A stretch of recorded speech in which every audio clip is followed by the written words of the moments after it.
I'm starting my journey this morning from this enchanting viewing deck at the northern end of Girgaon Beach, where the exclusive Malabar Hill begins.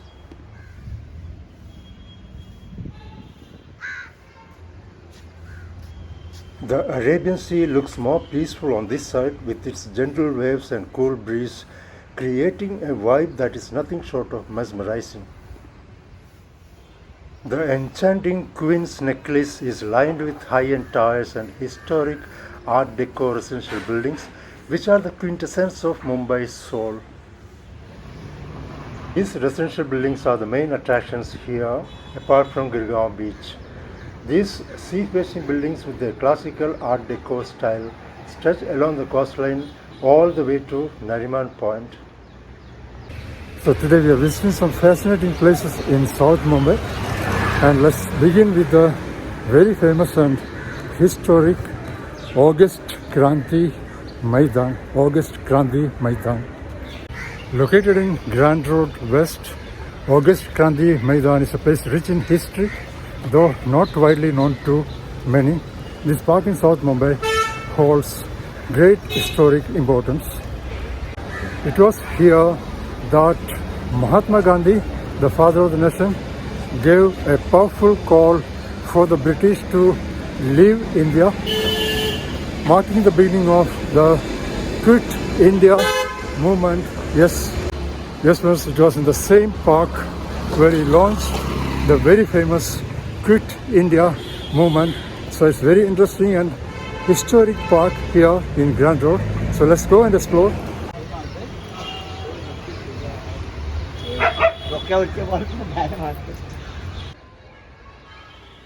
As soon as I enter, I am greeted by this beautiful Gandhi Smarak Stamp, a memorial pillar of Gandhi protected with iron fencing. The entry seems restricted here. And right behind the pillar, you can see a high-end residential tower piercing through the sky as if it's quietly watching over the memorial, where the stillness of history stands in contrast to the towering pace of modern life. The brick pathways are lined with potted plants and well-maintained lawns, which make it look like a typical garden, though its history runs much deeper than what meets the eye. This is the very ground where Mahatma Gandhi gave one of the most powerful calls in India's freedom struggle on August 8, 1942, during the historic Quit India movement. By that time, years of negotiations with the British had led nowhere, especially after the failure of the Cripps mission. At the same moment, the pressures of World War II were being felt across the country, with resources stretched and uncertainty everywhere. In this tense atmosphere, Gandhi's message was clear and uncompromising. He urged Indians not to wait any longer for gradual change, but to rise with determination and claim complete independence. His words, "do or die," were not just a slogan, but a call for courage and unity, asking people to stand firm without resorting to violence, yet refusing to accept continued foreign rule. What followed was a wave of protest, strikes, and acts of resistance across the nation. You can come across very old pictures like this around the park. You can see a brief description of this ground mentioned here, but the story behind it runs much deeper. The Quit India movement was one of the most decisive phases in India's struggle for freedom. By 1942, patience had worn thin. The British had involved India in World War II without consulting Indian leaders, and the failed Cripps mission made it clear that immediate independence was not being seriously considered. It was in this atmosphere that Mahatma Gandhi called for a mass movement. His message was simple but powerful, urging people to rely on their own strength and stand united. What made this movement different was that it was not limited to leaders or political groups. Students, workers, farmers, and ordinary citizens across the country stepped forward, making it a truly nationwide uprising.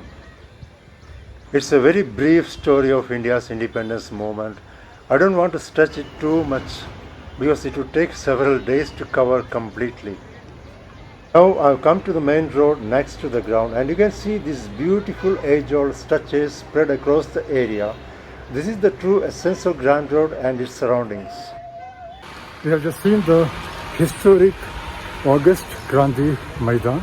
Now we are heading to another equally important place closely connected to Mahatma Gandhi's life, Mani Bhavan. And this Mani Bhavan is just around the corner, not very far. So let's go and see. So first, this is Mani Bhavan, Gandhi's residence in Mumbai, 1917 and between 1917 and 1934. He launched from here Satyagraha in 1919 and civil disobedience in 1932. Wow, it's amazing. So this is the Gandhi's house in Bombay, Mani Bhavan. Let's try to enter inside. The structure itself speaks volumes about its history and importance. This modest colonial style building once served as the headquarters of Mahatma Gandhi from 1917 to 1934. The beautiful corridor is lined with photo frames of Mahatma Gandhi and his life story, including pictures of his close aides and family members. As mentioned here, Mani Bhavan was built in the early 1900s and originally belonged to Ravashankar Jagjeevan Zaveri, who hosted Mahatma Gandhi whenever he stayed in Mumbai between 1917 and 1934. Over time, this place turned into a key center of India's freedom movement. And these are various postal stamps featuring Gandhi. It's a writing by Albert Einstein. And now I am stepping into this corridor, which houses a quiet and well-preserved library. As you step into this quiet place, the library feels less like a typical reading room and more like a place of reflection. Inside Mani Bhavan, this library preserves a rich collection of books, letters and documents connected to Mahatma Gandhi and India's freedom struggle. Mani Bhavan is a two-storied house tucked away on Laburnum Road in the quiet neighborhood of Gamdevi, Grand Road. The building is thoughtfully preserved and organized across different levels, each offering a glimpse into that era. And these steps opens into a photo gallery and a small auditorium where rare images and exhibits help visitors understand the journey of the independence movement. There are already a few visitors here. Now these steps take you to the second floor. On the second floor, you'll find the room where Gandhi stayed during his visits. Let's go and check. Oh, this is exactly what I was waiting for. Some of the personal belongings of Mahatma Gandhi. You can see a spinning wheel, a small box-like table that he probably used to store his things and also for writing, a book holder, and a few other items I'm not too sure about.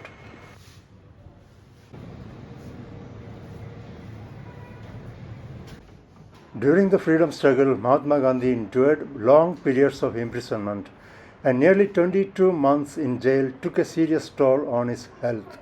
The physical strain combined with conditions of confinement gradually weakened him. And this painting captures an important and personal moment from the life of Mahatma Gandhi. Before leaving for England to pursue his studies, he sought his mother's permission, knowing her deep concern for values and traditions. This is about the Quit India movement, one of the most powerful phases of India's freedom struggle, led by Mahatma Gandhi in 1942. It was a clear and direct call for the British to leave India immediately. And this painting reflects a defining moment in the early life of Mahatma Gandhi, when he personally faced racial discrimination. These moments reflect the many trials and hardships faced by Mahatma Gandhi throughout his life. From imprisonment and public criticism to personal struggles, he went through challenges that tested both his strength and his beliefs.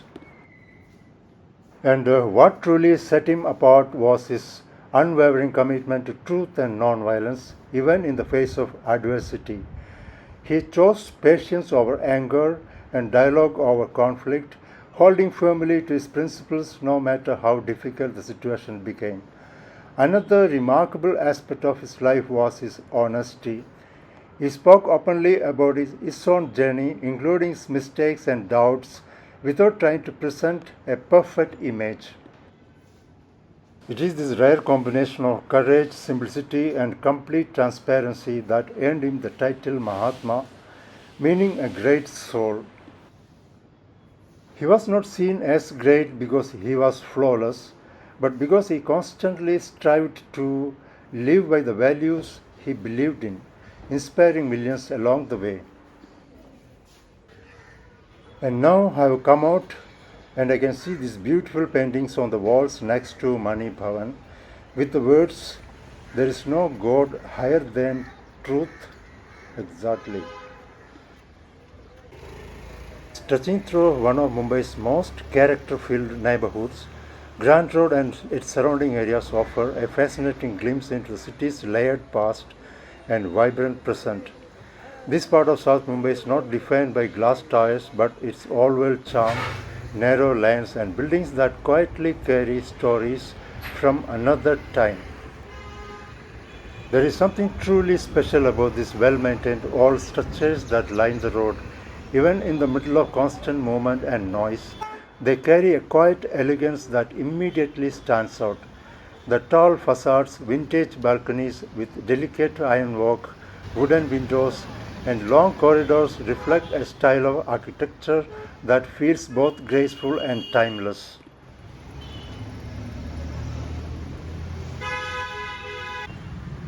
And in between these old structures, you can also see modern high-end towers, slowly becoming the new identity of these areas. Living here comes with a certain prestige. Yes, this area is considered one of the most premium parts of the city, and these heritage homes carry an identity that goes beyond just property value. It is not only about location, but about being part of a place that has depth, history, and a distinct personality. Owning or living in one of these homes feels less like occupying a space and more like being a part of a legacy that continues to define the city's soul. And of course, this part of the city has its own unique charm and vibe that you won't find anywhere else in the city. It is not just an idea, it's a reality.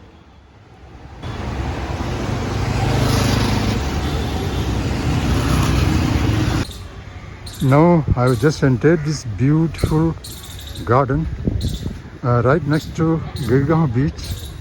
Yes, this lovely garden is actually part of the beachfront, Girgaon beachfront. Though it's not easy to tell from inside that the garden is right by the beach, but you can clearly see the shoreline from here. This is my first time in this garden. Even though I have visited Girgaon beach many times before, I'll show you the beach from here. You can clearly see the shoreline from here. Beautiful. It's right by the beach. This garden is right by the beach, and there are various figures of the animals and birds. This is a peacock, and that is squirrel and various animal figures. This what is this? This deer and so many things. And this area is for marine life. You can see dolphins, turtle, starfish, and many more. Amazing.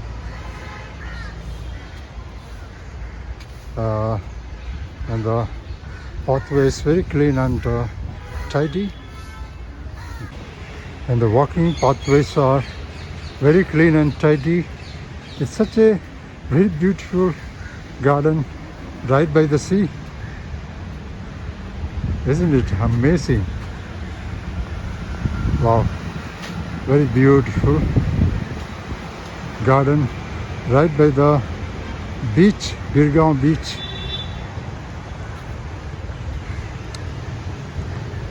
And what is the name of this garden?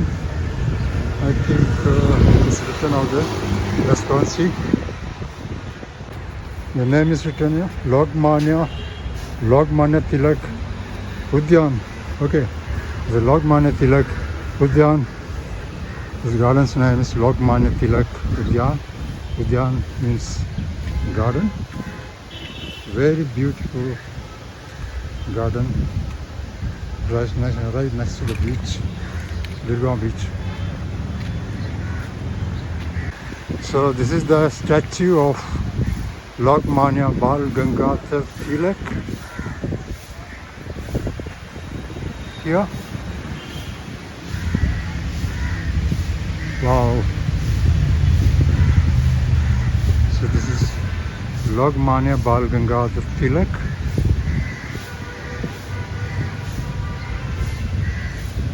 And this garden is named after him.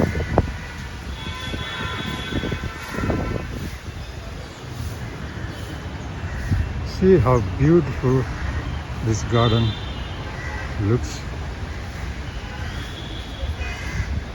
And Bal Gangadhar Tilak is one of the earliest and most influential leaders in India's freedom struggle against British rule. So he was one of the greatest freedom fighters in Indian history. Okay, and now I'm at the beach. It's 4:15. It's not as scorching hot as it was an hour ago. People have started trickling to the shore as the heat started to recede. Still a good number prefer to sit in the shade. I can see a good number of people here at the moment. It's not that hot. That's why. And I love this beach so much. Girgaon beach is one of my most favorite beaches now. The vibe is totally different whether it's afternoon or evening, and the morning vibe is absolutely fantastic here. You have to come in the morning. And that's all. I'm signing off now. See you next Friday, next week, next Friday, 5:45 p.m. Till then, goodbye.